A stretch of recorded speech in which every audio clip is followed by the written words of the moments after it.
Interesante lo que dijo el día de ayer Emilio Álvarez y Casa allá en el INE. Quiero aclarar algo, y esto para los adoctrinaditos vicariantes, que quede muy claro. Particularmente Francisco García Cabeza de Res, aquí en este espacio, ha sido señalado desde que era alcalde de Reynosa. Aquí tenemos videos desde el año 2014, 2013 de él, porque sabíamos que el tipo estaba ligado al cártel del Golfo, que el cártel del Golfo le financió su campaña. Que quede claro, no estoy de acuerdo con lo que dice Emilio Álvarez y Casa de él, que lo ve como, no sé, como si fuera una persona honesta. Falso, es un delincuentazo, pero dice algo que sí es verdad. Dice que no se le sometió a López porque cuando empezó la campaña con Américo Villarreal allá, el delincuente priista Américo Villarreal, que también, por cierto, se financió de cárteles y sobre todo del huachicol, Francisco Javier García Cabeza de Res lo señaló y lo estuvo señalando y señalando y señalando, y por eso López pues no lo adoptó como adoptó a los otros sátrapas. Es bien interesante lo que menciona, porque dice Emilio Álvarez, fíjense nada más cómo está la pedagogía aquí. El pueblo rechaza a los sátrapas gobernadores, y cuando dejan el cargo, los gobernadores del PRI y del PAN, cuando dejan el cargo, la secta los premia. Estos gobernadores se someten al anhélito de la presidencia. Es una contradicción enorme. El pueblo ya no los quiere. Por eso votan por los candidatos de la secta. Y cuando dejan el gobierno, por no meterse en la elección, pese a que el pueblo ya no los quiere, pese a que son unos delincuentes, López los premia. Y entonces expone la lista. Fíjense, con Francisco García Cabeza de Res quedó clara la pedagogía política de López. Quien se le somete, se le hinca, es premiado. Pero como Cabeza de Res no se sometió, el gobierno de López utilizó todo el aparato del Estado para perseguirlo. Así ha sido con gobernadores que se hincaron ante López. La exgobernadora de Sonora, Claudia Pavlovich, cónsul del gobierno de López en Barcelona. ¡Qué vergüenza! Esta mujer es corrupta como ella sola, su familia, su padre. El exgobernador de Campeche, Carlos Miguel Aiza González, embajador en República Dominicana. El exgobernador de Sinaloa, el delincuente, empleado del Mayo Zambada, Quirino Ordaz Coppel, embajador en España. El exgobernador de Quintana Roo, Carlos Joaquín González, embajador en Canadá, nomás por no meterse en la elección. El sátrapa Alejandro Murat, senador plurinominal por la secta. El exgobernador de Hidalgo, Omar Fayad, embajador en Noruega, háganme el favor. El exgobernador de Nayarit, Antonio Chavarría García, consejero independiente de la CFE, corruptazo, ligado al crimen organizado también. El exgobernador de Tamaulipas, Eugenio Hernández, candidato del Verde al Senado de la República. No hay más que decir de él, ¿verdad? De hecho, con órdenes de detención pendientes. ¡Qué vergüenza! El exgobernador del Estado de México, Alfredo del Mazo, cuenta ya con protección política del infame Merolico. Esta es una lista pequeña de todos los que han sido premiados, corruptos de porquería, que han sido premiados por López. Todos estos deberían estar en la cárcel. Todos, absolutamente todos. Pero la secta premia la corrupción. Cabeza de Vaca debería estar preso también, y estoy de acuerdo que le haya negado la candidatura. Escuchen lo que dice. Demostración muy patente, muy pedagógica de cómo se utilizan los instrumentos de rendición de cuentas para el ajuste de cuentas.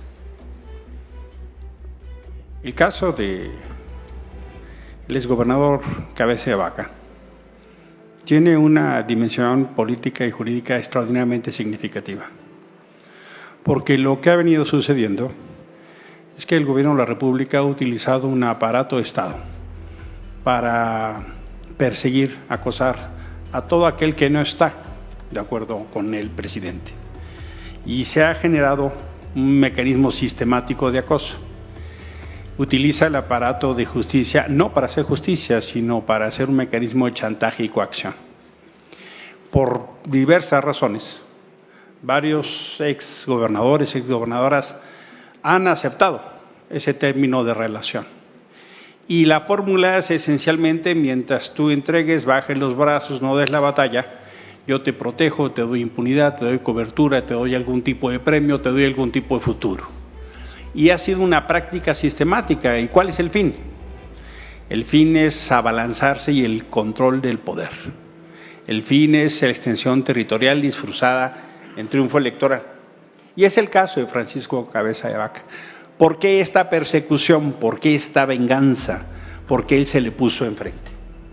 Y él decidió dar la batalla en Tamaulipas, justo defendiendo un modelo no solo de gobierno, sino de país, para enfrentarse al regreso autoritario, para evitar el regreso a negación de libertades y derechos. Miren, hay una decena, y no voy a dar más para dejarme solo en esto por límite de tiempo. La exgobernadora de Sonora, Claudia Pavlovich, hoy es cónsul de López Obrador en Barcelona.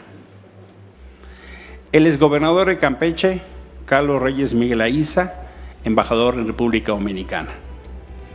El exgobernador de Sinaloa, Quirino Ordaz, embajador en España. El exgobernador de Quintana Roo, Carlos Joaquín, exembajador, ahora es embajador en Canadá. El exgobernador de Oaxaca, Alejandro Murat, hoy candidato plurinominal al Senado por Morena. El exgobernador de Hidalgo, Omar Fayad, embajador en Noruega. El exgobernador de Nayarit, Antonio Chavarría García, consejero independiente de la Comisión Federal de Electricidad.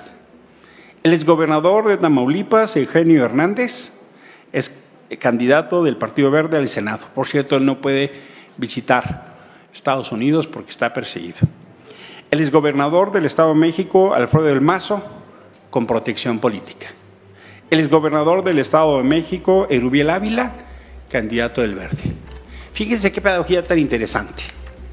La ciudadanía castiga, reprueba con su voto, y Morena, y el PT, y Verde en campaña los fustiga y los ataca, y los premian. Los premian. ¿Cómo así que quien repudia la ciudadanía tiene un premio en el gobierno con Morena? La pedagogía es absolutamente clara. Quien baja los brazos, quien no lidera con su liderazgo político en los términos de la ley una lucha democrática, y quien se arrodilla ante López Obrador va a tener un premio de distinto tipo, según la importancia de la plaza. Esa es la pedagogía. A quien entrega, baja los brazos, se somete, se agacha, se arrodilla, un premio. ¿Cuál fue en realidad el delito de Francisco Cabeza de Vaca? Oponerse al autoritarismo de López Obrador. Está más que demostrado, solo basta ver los reportajes de Milenio o de Reporte Índigo, donde se demuestra cómo Sergio Carmona financió la campaña de Américo Villarreal en Tamaulipas, el huachicol industrial, y luego financió la campaña de Mario Delgado para ser presidente de Morena. Y luego les gustó el método y financiaron la campaña de Rubén Rocha en Sinaloa, y algunos estados más. Es decir, una coalición del crimen organizado llevado a la política. Eso fue lo que Cabeza denunció y enfrentó. El presidente le ofreció, hombre, te damos impunidad. Y no, él decidió dar la batalla política, y aquí están las consecuencias. La pedagogía de esto es que al que se le enfrente a López Obrador lo va a perseguir la justicia, y llama poderosísimamente la atención. Tendremos tiempo más adelante para demostrarlo. Cómo después de que esta autoridad le entregó el registro, en un ejemplo que apantalla a los japoneses, una eficacia inaudita del aparato de justicia para entonces sí documentar cosas que en realidad no obedecen a justicia, sino más que a venganza. Es realmente impresionante y habrá un tema que sí tenemos que revisar a detalle. Con las resoluciones que dio este Consejo General, no solo en su registro, sino cuando se decide que no quede condicionado una votación de 7-4, ¿por qué no se atendió lo que mandató este Consejo General? ¿De dónde el mandato a las áreas ejecutivas para la suplencia de la queja? ¿De dónde la sustanciación de la queja? ¿De dónde, si no se le mandató a eso? Es decir, claro que vamos a solicitar una investigación. ¿De quién y por qué solicitó esas investigaciones? Por supuesto, porque eso no fue lo que resolvió este Consejo General. ¿Quién y por qué?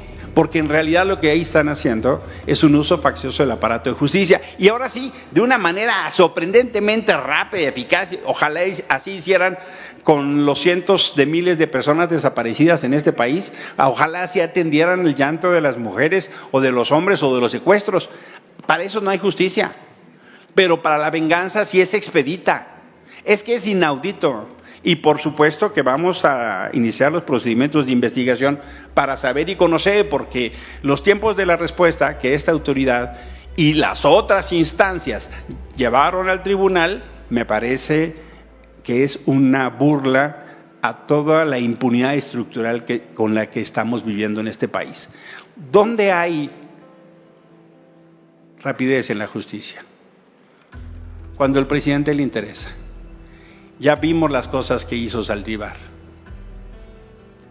Y ahora vimos un impulso procesal inaudito que tiene detrás la venganza a quien se opuso y se negó a arrodillarse. Esta construcción falaz, mentirosa y ajena a la verdad de prófuga de la justicia no existe. Es una cosa construida, como han hecho con muchos líderes de la oposición, la fiscal Carnala en la Ciudad de México y otros más. Ya hablaremos en segunda ronda de otros aspectos relacionados. Por su atención, muchas gracias. Sí, adelante.